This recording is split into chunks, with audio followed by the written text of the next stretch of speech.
Here we have a new 2025 Honda Pilot.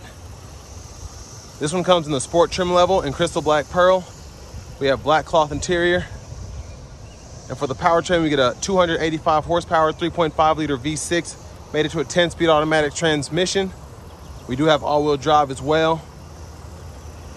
So not a lot of big changes here for the 25 model year. As we come around to the front end, still get that same sophisticated front fascia LED headlamps along with the LED daytime running lights, and they don't flash like that. That's just how my camera's picking them up. But I love having this in the crystal black pearl and then having the black grills.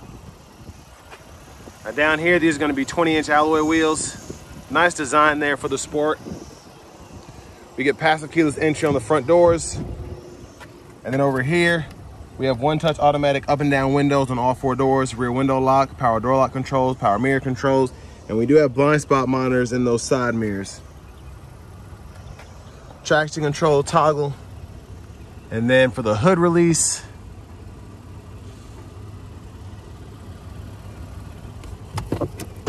right in there.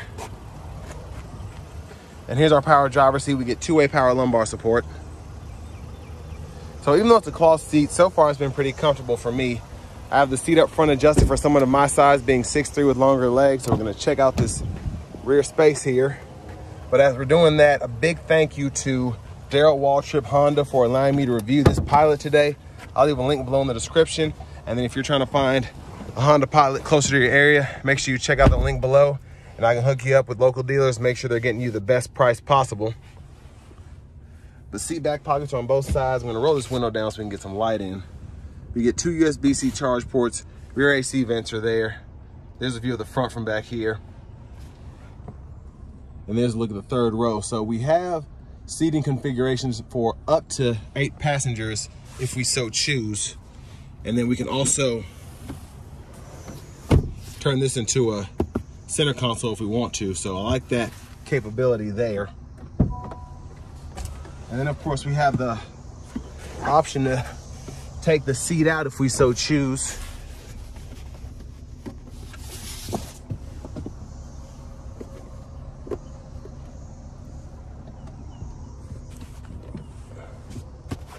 And there's a little wire down there, and then we just can pull that out. It's easier said than done, but fuel fillers here. And as we come around to the back end, again with the Sport, I love having the blacked out Pilot badge. All-wheel drive and Sport are blacked out as well. And then we have the integrated dual exhaust here. Here's a look underneath, and there's your spare tire.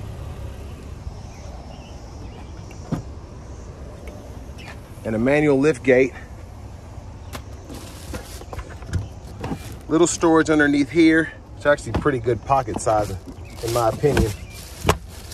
And then we have a side pocket here, smaller side pocket there. Top tethers for the car seats on the back of the seat.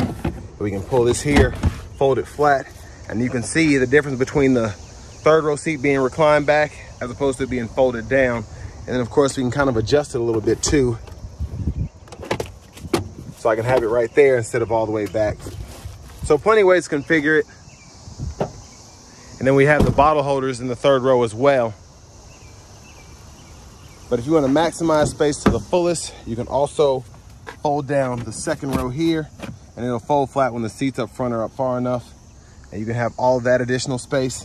And if you're in the third row and you want to just get back there easily, hit that button from the back or the front, and it'll push that seat up so you can get out with less trouble. Now to the front passenger seat, we do get power here, no lumbar support, but very impressed we get a power seat here. And then top pocket here, pretty good space, and then a lockable glove compartment here with the owner's manual. Now as we come back around to the front, we're just gonna take a quick look in the engine bay.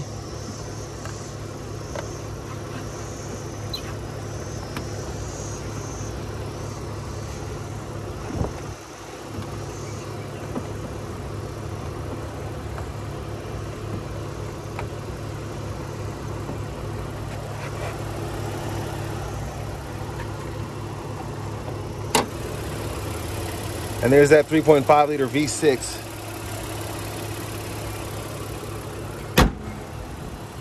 Let's go ahead and hop in the driver's seat.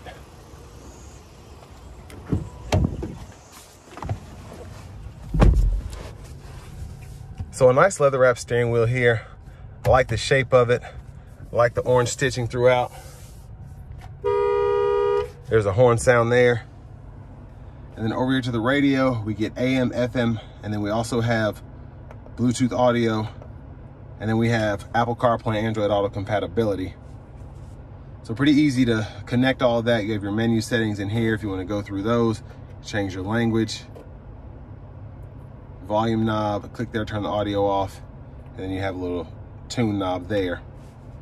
And then you can pull up the list depending on what setting you're in. Backup cameras there, guidelines follow you as you turn the steering wheel. Hazards are here. Dual zone automatic climate controls. It's nice to have that on this lower trim Sport, I think. And then we have the 3-stage heated seats as well. And then we can turn on the rear AC controls, fan speed, auto. We can sync and unsync there. Little pocket here, USB-A, USB-C charge port. That USB-A you can run the CarPlay Android Auto on. 12 volt here. Tons of storage space here, which I like. So you can have two phones right here. One can be running the CarPlay or Android Auto, and then this one can be running just the fast charger, excuse me. Now we have a push button shifter here. Press P for park, press there for reverse, neutral, drive. Then you can toggle between the sport mode there. And then for your drive modes, you have your sport, normal, econ, snow, and then tow mode. Downhill brake control, auto stop toggle, electronic parking brake, and then your brake hold there. Two bottle holders, center console cubby space. There's a look at the back from up here. Lights are there, sunglasses holder. And then for the vanity mirror, drop that down. You don't have a light, but back to the steering wheel. Blinkers are here, high beams, flash, fog lights. And then you do have the automatic headlamps as well. And then over here we have our intermittent wipers, one time off, intermittent low, high. We can adjust that intermittent frequency here. And then our rear wiper is here, off, intermittent on. And you can pull there or pull there to wash the rear camera as well as the rear windshield there. And then you can pull up here for the front wiper fluid. Now I do like with the 10-speed, we have the paddle shifters behind the steering wheel. We have our adaptive cruise, lane centering, gap adjust for the adaptive cruise, and we can set the speed there. And then we can go through our audio sources here, volume controls, track list, radio station presets, voice recognition. And then for the left side of the gauge cluster here, home button, and we can go through if we want to see range and fuel, or if we want to see the all-wheel drive torque distribution, and then tire pressure monitors. So we can scroll here, meter setup, language selection. We can change that from the gauge cluster as well as the screen, and then we can go to our rear seat reminder as well as our speed units, and we can adjust those there if you want to go US to metric. Push button starts here. Finally, here's the key fob with remote start. And next, let's go ahead and take this 2025 Honda Pilot Sport out on the road for a test drive. So starting the test drive in this Pilot Sport, pretty easy to drive.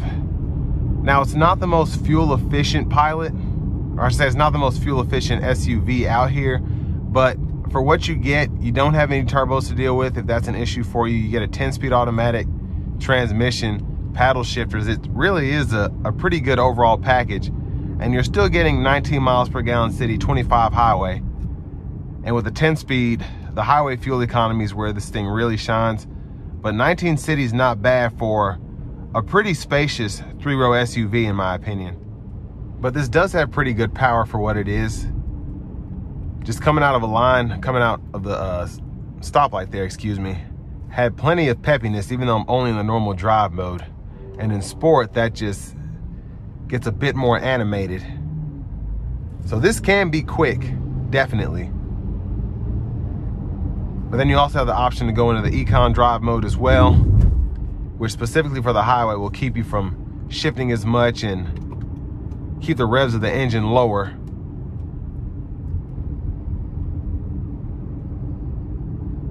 But what's neat is even just not having any throttle on the pedal here, it's very, very quiet. And honestly, the sound acoustics in here are pretty good too.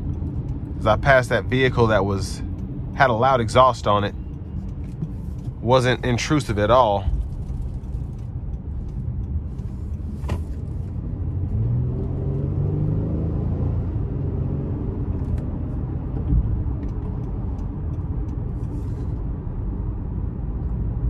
But another good thing about this Pilot in particular, which was surprising because these don't have leather seats, is just how comfortable the seat itself is for the driver. Just having that adjustability, having that lumbar support, you can really get that perfect seating position without having to upgrade to leather seats. And the same thing with the 3-stage heat as well. It's nice to have that on the cloth.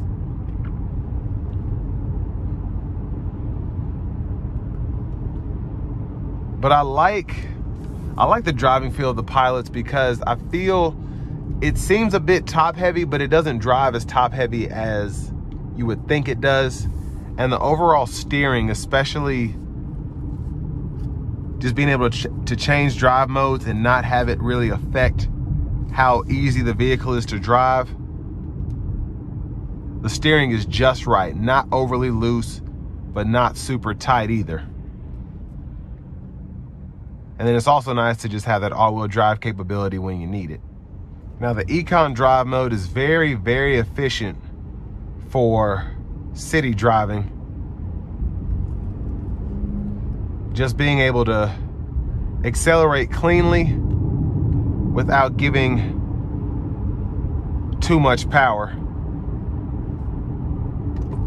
And it's one of the best, I think, eco or economy drive modes I've experienced, because with a V6, it pairs perfectly for just normal passing power. Again, if you're in pretty heavy traffic, and then if you just want to dog this vehicle for whatever reason, you have the sport mode, which just makes this thing come alive. And that's why having a 285 horsepower V6 is such a good middle point, I think. You're not getting too much power, but when you need the power, it gives you everything that it has. So we have it in sport mode now, and we're gonna go ahead and just give it a punch getting on the interstate here. Here we go.